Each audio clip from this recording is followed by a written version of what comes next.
Hello from UC Berkeley, where we are incredibly excited to share in the news that for the second consecutive year, a member of our vaunted faculty has been awarded a Nobel Prize. Professor David Card, who was recognized by the Royal Swedish Academy of Sciences for his contributions to labor economics, has been awarded the 2021 Nobel Memorial Prize in Economic Sciences. He'll be sharing that award with Joshua Angrist and Guido Embens, who coincidentally was also a member of our faculty from 2002 to 2006. I'm Roque Montez, Director of Communications with UC Berkeley, and I'm joined today by Chancellor Carol Christ, Raka Ray, Shakar Kareev, and of course, our honored guest, David Card. I'd like now to turn it over to Chancellor Christ for introductions. Thank you, Roque.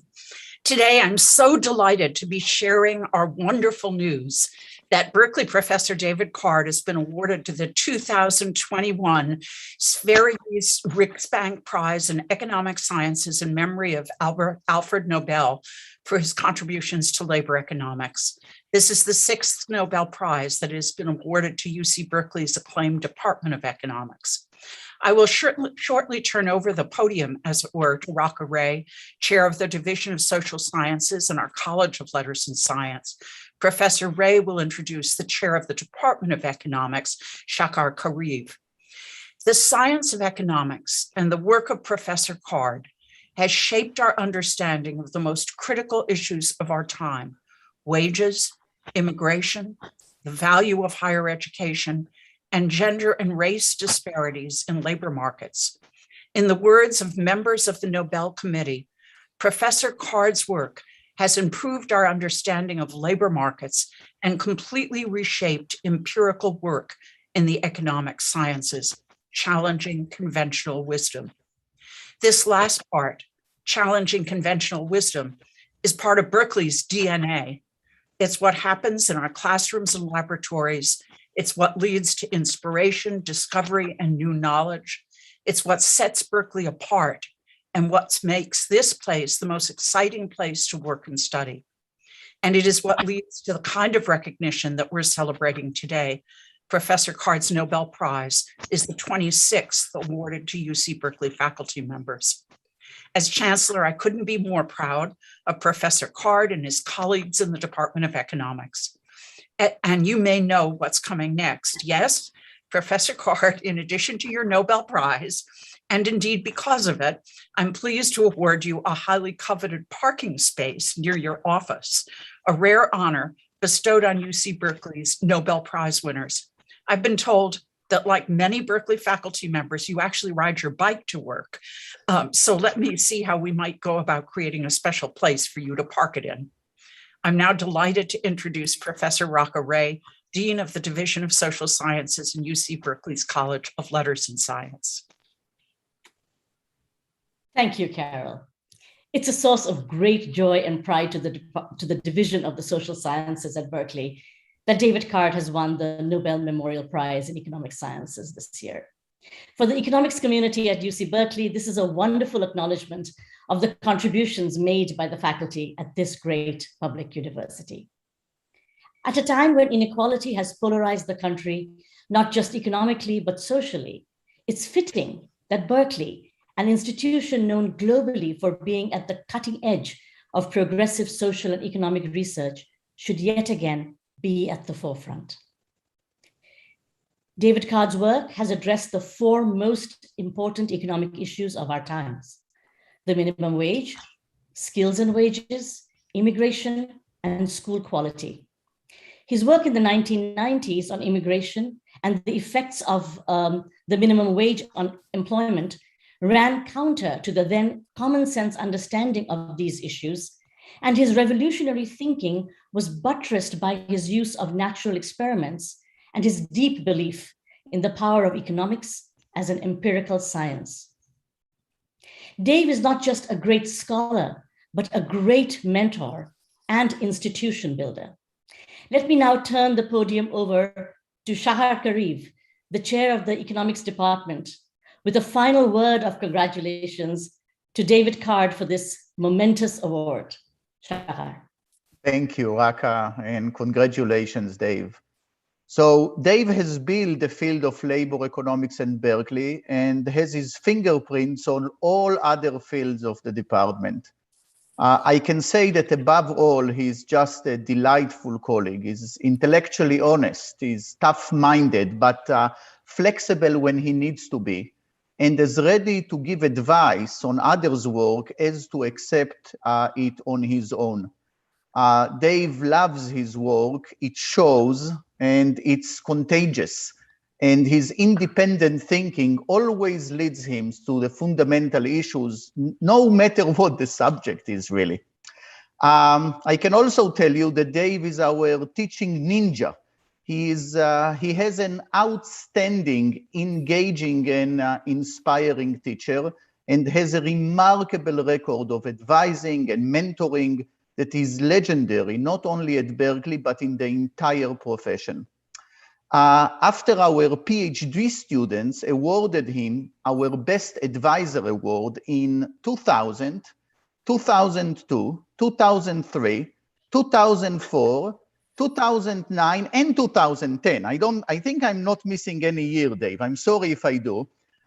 They decided to adopt a no-repeat rule to allow some other faculty a chance to win the award, but it is now common knowledge in the department that Dave is essentially permanently recognized for this award. What I always find even more remarkable is that Dave has set himself up as a mentor to the large and diverse pool of Berkeley undergraduate students, of whom many headed to graduate school in economics mostly through Dave's inspiration. David, we really feel privileged and honored to be your colleagues and friends. Congratulations. The floor is yours, as always. Oh, well, thank you, Carol and Raka and Shahar for this very kind introduction. I don't have too much to say. I feel like my career has been greatly benefited from so many people, my teachers, my students, my colleagues, the support of my wife. So many people have helped me along the way that I am not entirely sure that I should be the one person that's singled out for an award. I want to say that there is a couple of people that were extremely important in my background. One was Orly Ashenfelter, who was my thesis advisor, one of my first co-authors. I continue to work with him. We just finished a paper last week. And Orly was really instrumental in setting up, back in the 1980s, or even into the 70s, a kind of a revolutionary change in the way economists do research. And I've really benefited from the inspiration that he provided. And the other person I really have to mention is Alan Kruger, who was my co-author on many papers, including the minimum wage paper that is cited and by the Nobel Committee, and also work that we did on school quality and on racial inequality and other topics. And I'm sure that if Alan was still with us, that he would have been sharing this prize with me. So it's, I think I just have to bring that up. I would also say that being at Berkeley has been, I spent the first half of my career at Princeton, but moving to Berkeley has been a great source of rejuvenation for me. We have an amazing set of graduate students and undergraduate students and great faculty. And there's a continuing flow of new ideas and new people, and people that are enthusiastic and really want to learn and to try and push the frontiers in many different directions. And I've really benefited from that, and hopefully been able to help a few of them move a little bit further along and push the field in whatever direction it's going to go in the future. Thank you, Professor Card. And before I open it up for questions, I'm going to turn it over to my colleague, Carla Manke, who's got some housekeeping rules. Kara? Thank you. My name is Carla Manke. I'm a science writer at UC Berkeley.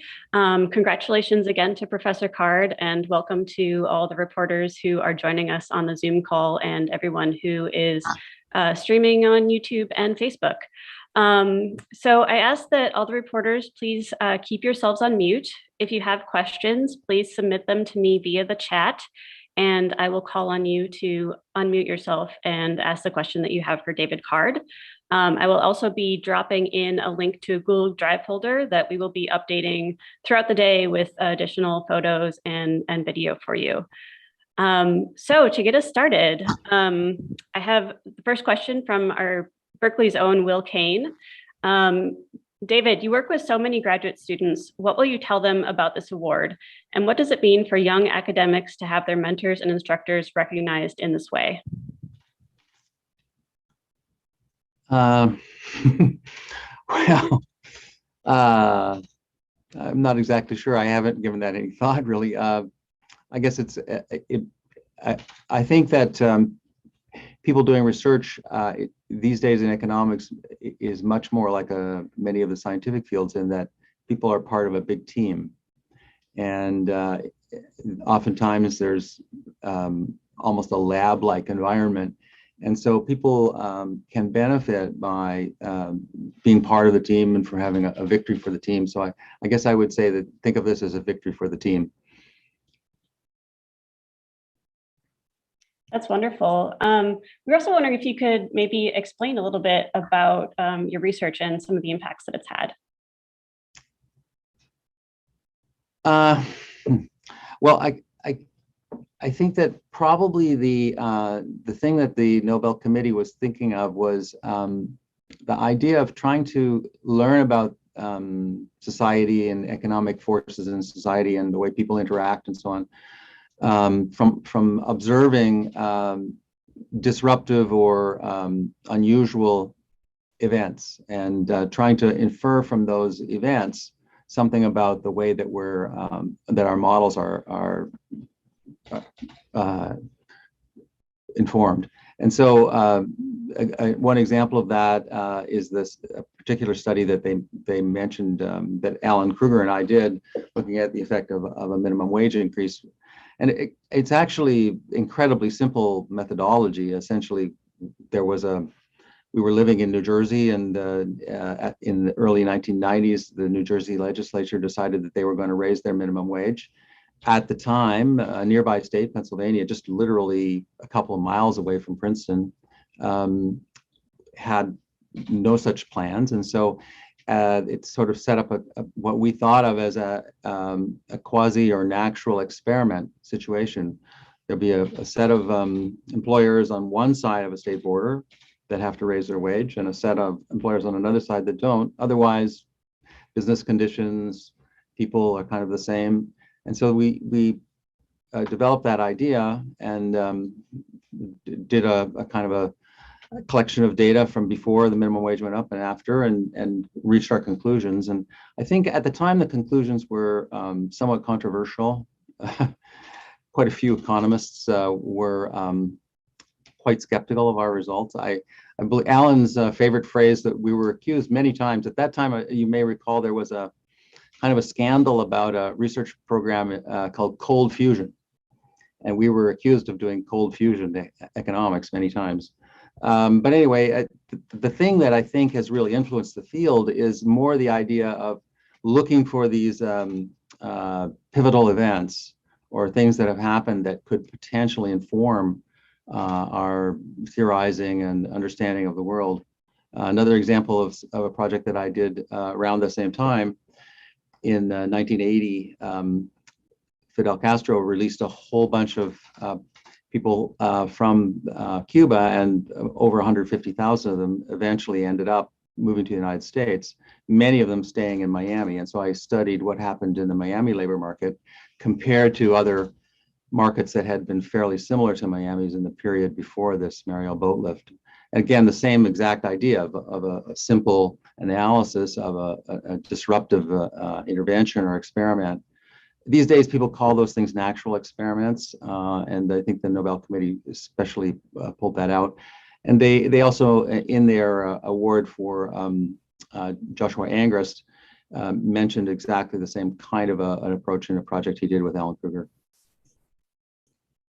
And so that's probably what I'm best known for, is that pushing that kind of idea to try and learn about the world. I have done, and many of my students have done actual randomized experiments as well. And of course, that's often the gold standard for evidence, and it's something that should be thought of and tried. And these days, many economists are doing such experiments. And a couple of years ago, a team of development economists won the Nobel Prize for that line of research, which is closely related to the stuff that I do mostly. Professor Card, a lighter question. I read somewhere that you thought that today's news was actually a joke. Can you tell us a little bit more about that? Yeah, I have I have an old friend I met in 9th grade English class when the teacher threw a book at him and it hit me by accident. And he's the kind of guy who would pull this stunt. Leave a message on the answering machine that it was somebody from Sweden calling at 2 o'clock in the morning. So I thought for sure that was him. His name's Tim. But then the phone number actually was a Swedish phone number. So, if you punch it in, your cell phone says that number's in Sweden. So then I thought, well, maybe it isn't Tim. Fantastic. What are your plans for the rest of the day, Professor? Besides sleep, that is. I've received a very large number of emails from friends and students and colleagues and people I've met and well-wishers all over the world, and I've been trying to answer them as best I can. That looks like that'll be a lot of the day. And then I guess there's quite a few people that would like to speak to me. News agencies around the world. Thank you, Kara. Have any questions come in? You're on mute. Sorry about that. No, we haven't had any questions come in. I think. I just had a question come in. Andrzej Sakala, would you like to unmute yourself and ask your question? Yeah, sure. Thanks. First, congratulations.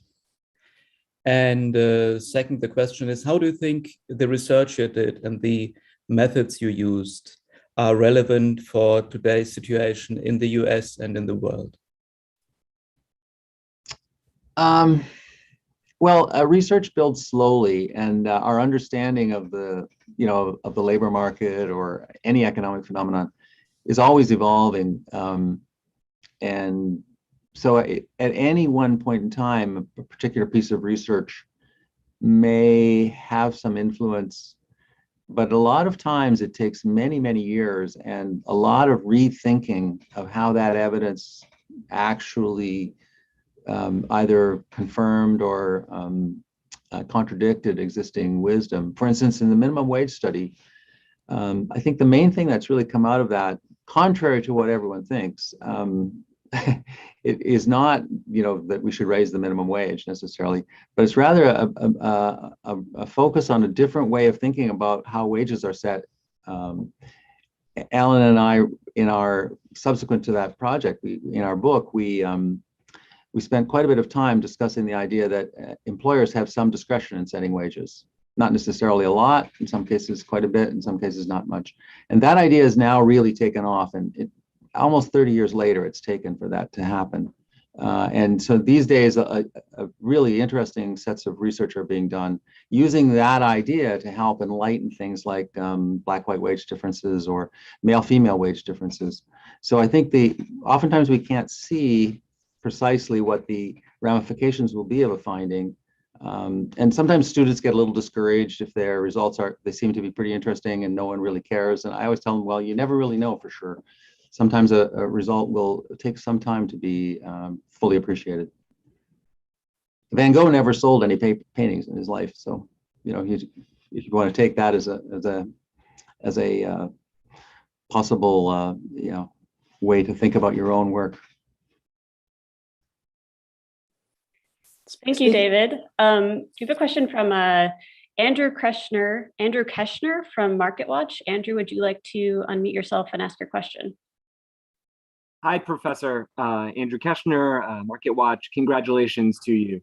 A follow-up on that other question, but more specific to this political moment right now on Capitol Hill. What do you think lawmakers, policy researchers, advocates, everyone should keep in mind about your research in these ongoing debates on things like, raising the minimum wage, either at the federal level or state level, immigration policies, and so on. And even if it's not conclusions, then approaches to the issues. Yeah.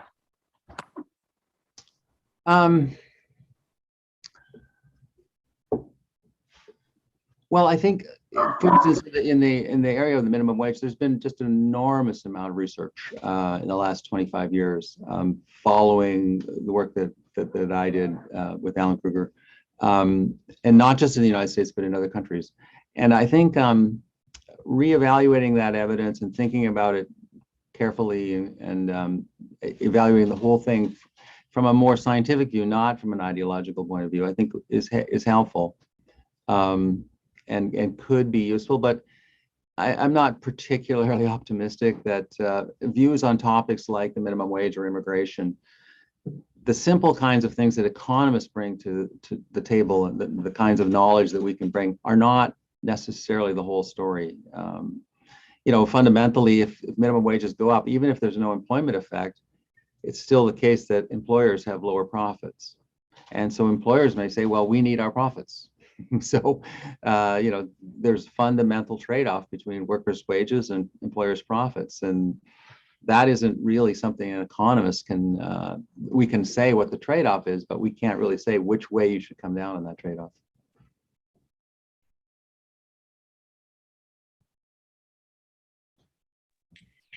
David, I have another question for you. So in economics, like many fields, is a constantly evolving. How do you see the field of economics evolving in the years ahead, and where should today's students and early career faculty try to push the field? Well, the field is becoming much more empirical. When I was a graduate student, I would say 7/8 of the coursework and the concentration was on theoretical ideas and methodologies, and these days most of the active research is on the applied side, and that's been made possible by things like the availability of massive, sometimes virtually the entire universe of data for a given topic. Like, you can now get access to the tax records for all the workers in many countries, and allows you to follow workers as they move between jobs, and allows you to address questions that were really inconceivable 20 years ago even. And so definitely there's going to be more empirical work. Related to that is this, one can see very easily, if one looks at what people are doing, the rise in large team projects that often involve many researchers over many hours, with teams of undergraduates and graduates as assistants, and then assistant professors, and maybe some full professors, much more like you would see in a large science lab, where there's a long stream of effort required to get a project going, and then it requires many bodies. So that's happening in economics, and it means that people have to carefully think about what team they want to join, how they're going to develop experience in many different aspects of the field, maybe move between teams, much more the kind of careers, I think, that you see in the natural sciences. Kind of a related question from a different colleague of mine. Why did your colleagues in the 1990s find your work questionable, and how has the field kind of evolved to understand it a little bit better?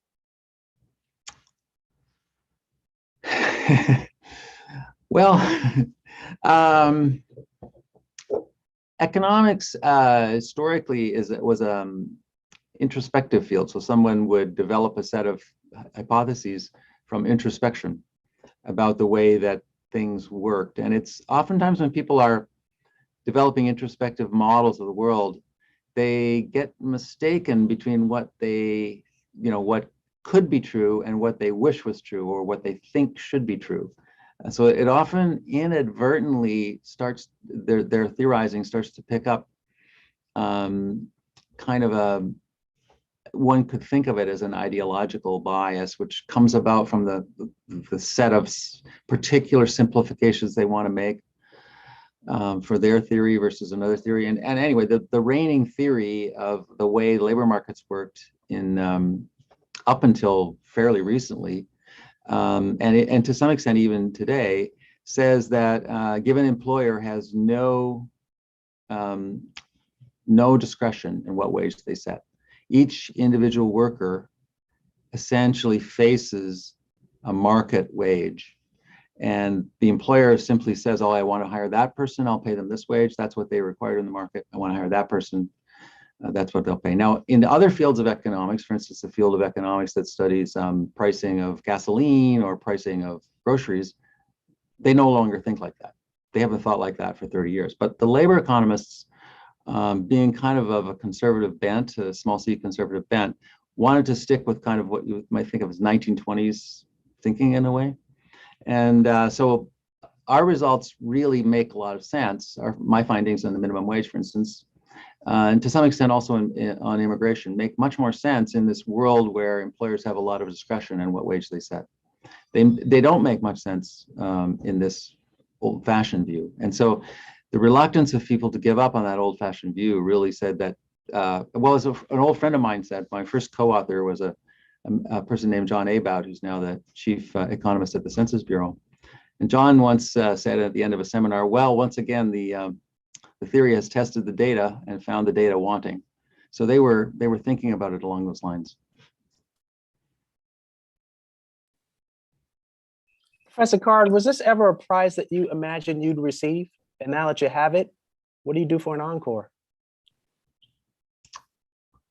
No, I don't think, I don't, normally the Nobel Prize, the Nobel Memorial Prize in Economics is awarded for methodological innovations, at least in the past. And so someone like me who really doesn't do pure methodological research, but does substantive research, would not normally be someone that would be even any presumption that that kind of work would be something that the field would recognize with a Nobel Prize.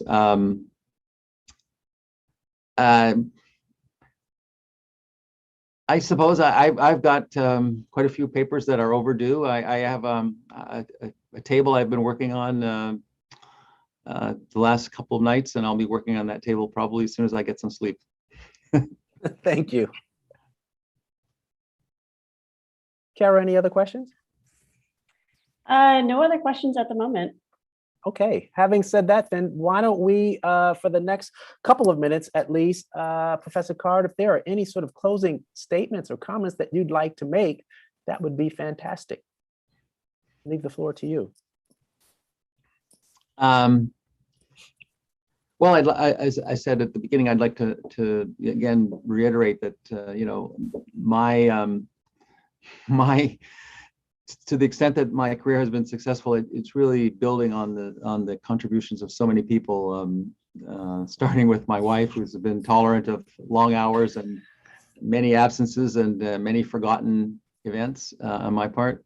All of my teachers and all of my and also all of my colleagues and co-authors who've and graduate students who've really been a source of inspiration and to me. So I guess I would end with that, thanking them all for all the great help that they've provided me over the years. All right, thank you.